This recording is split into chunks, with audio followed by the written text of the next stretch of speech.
여러분 안녕하십니까? 7월 29일 JCN 모닝뉴스입니다. 정조 대왕함 진수식이 어제 울산 현대중공업에서 진행됐습니다. 진수식에는 윤석열 대통령 내외도 참석해 강력한 해양 안보를 구축하겠다고 밝혔습니다. 심은홍 기자의 보도입니다. 육상에서 건조된 군함을 처음으로 바다에 띄웁니다. 우리나라 해군이 도입하는 첫 번째 차세대 이지스함이 웅장한 모습을 드러냅니다. 현대중공업이 만든 8,200톤급 정조 대왕함입니다. 조선 22대 국왕 정조를 기려 정조 대왕함으로 명명됐습니다. 진수식에는 윤석열 대통령 내외와 해군 참모총장, 김두겸 울산시장 등이 참석했습니다. 김건희 여사가 안전 항해를 기원하며 도끼로 진수줄을 자르는 의식을 거행했습니다. 윤 대통령은 축사에서 해양 강국의 역량을 갖춰야 한다고 강조했습니다. 우리나라는 수출입 물동량의 99.7%가 해양 수송으로 이루어지고 있습니다. 바다에서 우리 스스로를 지키는 해양 강국의 역량을 갖춰야만 경제 강국이 될 수 있습니다. 이어 국민들이 바다에서 안전한 경제 활동을 펼칠 수 있도록 강력한 해양 안보를 구축하겠다고 말했습니다. 최첨단 이지스 전투체계 등을 탑재한 정조 대왕함은 기존 이지스함과 비교해 탄도탄 대응 능력과 대잠 작정 수행 능력이 획기적으로 개선됐습니다. 또 5인치 함포와 함대공, 함대함 미사일 어뢰 등 막강한 전투력을 보유하고 있습니다. 탐지와 추적 능력은 2배, 잠수함 탐지 거리는 3배 이상 향상됐습니다. 함정 분야 방위 산업이 핵심 기업으로서 각종 호위함, 군수 지원함, 잠수함 등을 건조하고 또한 수출을 하고 있습니다. 현대중공업은 2024년에 정조 대왕함, 또 2026년에 8,200톤급 2번함도 해군의 차례로 인도할 예정입니다. JCN 뉴스 심은홍입니다. 울산 지역 시내버스 노사가 어제 새벽 극적으로 임금 협상에 합의해 노조의 파업 계획도 철회됐습니다. 한국노총 전국자동차 노동조합 연맹 울산 지역 노조는 지난 27일부터 이어진 노사 간의 막판 협상 끝에 어제 새벽 2시 40분쯤 임금 4.5% 인상에 합의했습니다. 앞서 임금 8.5% 인상을 요구했던 노조는 이후 인상률을 7%로 수정 제시했지만 사측이 3% 안팎의 인상률을 고수해 양측의 이견이 좁혀지지 않다가 결국 서로 한 걸음씩 양보하며 접점을 찾았습니다. 협상이 결렬됐다면 노조 총파업으로 어제 첫 차부터 운행 차질이 불가피했지만 협상이 타결되면서 울산 지역 시내버스는 차질 없이 정상 운행하게 됐습니다. 울산도 코로나19가 재유행 조짐을 보이고 있는 가운데 누적 확진자가 울산 전체 인구의 36.5%에 달하는 41만 명을 넘어선 것으로 나타났습니다. 또 인구 10만 명당 주간 하루 평균 발생 인원은 171.6명으로 234.5명인 제주에 이어 전국에서 두 번째로 높은 것으로 집계됐습니다.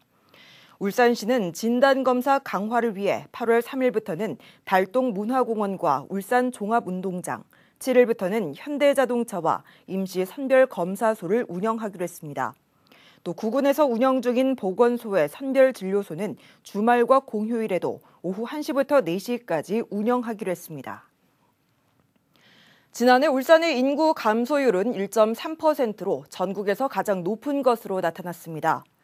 통계청의 2021년 인구주택 총조사 자료에 따르면 울산의 지난해 인구는 112만 1,000명으로 1년 전 113만 5천 명에 비해 1.3% 감소했습니다. 지난해 울산의 외국인 수도 1년 전보다 5.6% 감소한 2만 5천 명으로 마이너스 6%를 기록한 제주 다음으로 전국에서 감소율이 높은 지역으로 나타났습니다. 0세에서 14세 유소년은 3.7%, 15세에서 64세인 생산 연령은 2.3% 감소한 반면 65세 이상 고령층은 7.1% 늘어나 고령화가 가속화되고 있는 것으로 조사됐습니다. 울산의 중대형 상가의 공실률이 전국에서 가장 높은 것으로 나타났습니다. 한국부동산원에 따르면 올해 2분기 울산의 중대형 상가 공실률은 21.4%로 전국 17개 시도 중에 가장 높았습니다. 특히 울산은 울산대와 신정동, 중앙동을 중심으로 1층을 제외한 점포에서 장기간 공실을 보이고 있는 것으로 나타났습니다. 민선 8기 울산시정의 핵심 현안이 개발 제한구역 해제입니다. 울산시가 대통령과 정부, 정치권을 대상으로 개발 제한구역 해제를 위한 광폭 행보를 보이면서 기대감이 커지고 있습니다. 김영환 기자의 보도입니다. 지난 2000년대 초반 중소도시권 7개 권역은 개발 제한 구역이 전면 해제됐습니다. 하지만 7개 대도시권은 존치와 함께 해제 가능 총량이 부여됐습니다. 1997년 광역시로 승격된 울산은 대도시권으로 분류되면서 개발 제한 구역이 유지되고 있습니다. 전체 면적의 25.4%인 268.7제곱킬로미터가 개발 제한 구역입니다. 해제 가능 총량 38.1제곱킬로미터 가운데 23.3제곱킬로미터가 남아있지만 개발 불능지가 대부분입니다. 특히 울산의 개발 제한 구역은 도시 중심부를 가로지르는 형태로 형성돼 있어 도시 균형 발전에 저해 요인이 되고 있습니다. 민선 8기 김두겸 울산시장은 도시 활성화를 위해 개발 제한 구역 해제를 최우선 현안으로 삼고 있습니다. 지역 균형 발전과 전기차 공장 유치, 수소산업 육성을 위해 반드시 필요하다는 입장을 정부와 정치권에 강력하게 주장하고 있습니다. 그린벨트만 해제해도 아마 들어올 수 있는 그런 기업들이 정말 많을 것입니다. 울산에 많은 기업들이 입점할 수 있도록 여러 가지 정책적 배려를 부탁드리겠습니다. 울산시는 개발 제한 구역 전면 해제와 선택적 해제 두 가지 방안을 전략으로 수립했습니다. 두 방안에는 모두 시 도지사의 해제 권한 확대 내용이 담겨 있습니다. 또 보전 가치가 높은 지역은 관리 계획을 세워 계속 보존하겠다는 방침도 세웠습니다. 울산시가 대통령과 정부, 집권 여당에 잇따라 당위성을 설명하는 등 적극적인 움직임에 나서면서 긍정적인 결과가 기대되고 있습니다. JCN 뉴스 김영환입니다. 동해선 2단계 개통 이후 지난달까지 169만 4천여 명, 하루 평균 9,100여 명이 태화강역을 이용한 것으로 나타났습니다. 사회적 거리 두기가 해제된 후 5월에는 11,000여 명까지 증가했지만 6월에는 1,600명가량 감소했습니다. 동해선 전 구간 가운데 하루 평균 이용객이 가장 많은 역은 부산 백스코역이었고 다음으로 교대역과 부전역 순을 보였으며 울산 태화강역은 4번째로 이용객이 많은 것으로 나타났습니다. 울주군이 최근 잇단 들깨 출몰에 따른 위험 예방을 위해 들깨 전문 포획단을 운영합니다. 들깨 전문 포획단은 다음 달 1일부터 한 달가량 영남 알프스 일대와 서생면, 청량읍 등 최근 들깨 출몰이 잦은 지역을 중심으로 수시 순찰을 벌이고 들깨 출몰 시엔 포획 장비를 이용해서 울산 유기동물 보호센터로 인계할 예정입니다. 한편 울주군은 최근 포획 활동을 통해 모두 8마리의 들깨를 포획했다고 밝혔습니다. S-오일이 고유가와 정제 맞은 강세에 힘입어 역대 최고 분기 실적을 경신했습니다. S-오일의 올해 2분기 영업이익은 1조 7,220억 원으로 사상 최초로 1조 원을 돌파했던 올해 1분기보다 29.3% 증가해 또 한 번 역대 최고치를 기록했습니다. 반면 현대건설기계는 원자재와 물류 비용의 상승, 중국 시장의 위축 등으로 2분기 영업이익이 전년 동기 대비 43% 감소한 367억 원에 그쳤습니다. 행정안전부의 2011년 지방공기업 경영평가에서 울산은 가 등급을 받은 곳이 한 곳도 없었고 광역하수도 부문에서만 최고 나 등급을 받았습니다. 울산도시공사와 울산시설공단, 중구와 남구도시관리공단, 북구시설관리공단은 다등급을 받았고 울주군 시설관리공단은 라등급을 받았습니다. 이번 평가는 전국 257개 공사와 공단, 하수도 기관을 대상으로 진행됐으며 경영평가 결과에 따라 임직원들의 평가급이 차등 지급됩니다. 울주군은 다음 달 말까지 환경오염 취약 지역과 관련 사업장에 대한 특별 감시 활동을 벌입니다. 이번 특별감시는 여름철 집중호우를 틈탄 폐수 무단 방류 등의 불법 행위를 예방하기 위한 것으로 울주군은 현장 점검을 통해 위법 행위가 적발되면 관련법에 따라 강력 대응할 방침이라고 밝혔습니다. 세계적인 미디어 아티스트 백남준 작가의 거북이 울산시립미술관에 전시되고 있습니다. 울산시립미술관 1호 소장품인 이 거북은 백남준 탄생 90주년을 맞아 오는 9월 23일까지 울산시립미술관에서 시민들을 기다리고 있습니다. 보도에 김나래 기자입니다. 화려한 영상이 TV 모니터를 통해 전시 공간을 가득 메웁니다. 세계적 미디어 아티스트 백남준 작가의 작품 거북입니다. 전시장 계단에 올라 내려다보면 납작 엎드린 거북 형상을 볼 수 있습니다. 모두 166대의 TV 모니터가 거북 형상으로 설치된 거대한 미디어 조각 작품입니다.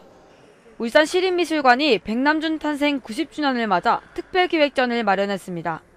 거북은 백남준 작가가 가장 활발한 작품 활동을 했던 1990년대 초반에 독일 베를린에서 처음 선보인 작품입니다. 가로 10m, 세로 6m의 거대한 규모로 자연과 기술, 동양의 정신과 서양 문물의 결합이라는 백남준 특유의 미학을 보여줍니다. 땅에 대한 동양적인 세계관을 거북의 형상을 통해 발산하고 있습니다. 지금 많은 시민들이 저희들한테 또 다양한 목소리를 미술관에서 또 보고 싶다라는 목소리를 주셔서 저희가 또 2부에 백남준 탄생 90주년 2부 특별기획전에 이 작업을 선보이게 됐습니다. 거북은 울산시립미술관의 1호 소장품으로 대왕암공원 내 울산교육연수원에 전시된 바 있습니다. 백남준의 거북은 9월 23일까지 울산시립미술관 제2전시실에서 만나볼 수 있습니다. JCN 뉴스 김나래입니다. 노미경 울주군 의원이 최근 여성가족부 심의를 탈락한 울주군 여성세로 일하길 센터 신규 지정을 재추진할 것을 주문했습니다. 노 의원은 어제 열린 울주군의회 214회 임시회 제8차 본회의에서 울주군의 여성경제 활동 인구가 울산 전체 여성 인구의 절반 이상을 차지하는데도 울산의 5개 지자체 중 유일하게 울주군만 세일센터가 없다며 관계기관의 적극적인 협조를 당부했습니다. 한편 울주군의회는 어제 열린 본회의에서 조례안 등 4건의 안건을 처리한 후 이번 임시회 의사 일정을 마무리했습니다. 울산시 영화인협회가 주최하는 제5회 울산 단편영화제가 오늘과 내일 이틀간 일산해수욕장에서 열립니다. 이번 영화제에는 모두 696편이 접수됐고 27편의 작품이 선정됐습니다. 정형석 감독의 선산이 개막작으로 상영되며 영화제 기관에 영화감독과 촬영감독, 배우 등이 관객들과 소통하는 자리도 마련됩니다. 유니스트가 암세포의 자살을 유도하는 단백질 복합체를 개발했습니다. 유니스트 생명과학과 김은희, 강세병 교수팀은 세포 자살을 유도하는 트레일 단백질의 효능이 높은 나노 복합체를 개발하는 데 성공했습니다. 이 나노 복합체 단백질은 동물 실험에서 암 조직의 성장을 억제하는 효과를 보였습니다. 연구진은 항암제뿐만 아니라 생체 내에서 다양한 신호 조절 인자 등을 제어하는 치료 기술 개발에도 응용될 수 있을 것으로 기대했습니다.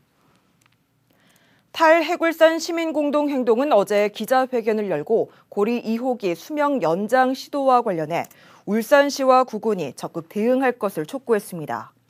탈핵단체는 한수원이 내년에 수명을 다해 영구 정지 예정이던 고리 2호기의 계속 운전을 추진하고 있다며 만약 수명이 연장된다면 현 부지에 사용 후 핵연료 저장 시설을 건설해야 하는데 사고 위험이 크다고 주장했습니다. 탈핵단체는 울산시와 구군은 한수원이 공개한 방사선 환경 영향평가 초안에 대해 정밀하게 검토하고 수명 연장에 반대하는 의견을 제출해야 한다고 강조했습니다. 울산과학대학교가 최근 3년간 삼성바이오로직스에 59명을 취업시켰습니다. 울산과학대학교는 2019년에 공개 채용 3명을 시작으로 2020년 산학 인턴 25명과 공개 채용 9명, 지난해 산학 인턴 19명과 공개 채용 3명 등 3년간 삼성바이오로직스에 모두 59명의 합격자를 배출했다고 밝혔습니다. 울산과학대학교는 화학공학과에 관련 교과목을 편성하고 전문가 과정 프로그램을 개설하는 등 바이오 산업 인재 육성 전략이 좋은 성과를 낸 것으로 분석하고 있습니다. JCN 모닝뉴스를 마칩니다. 함께해 주신 여러분 고맙습니다.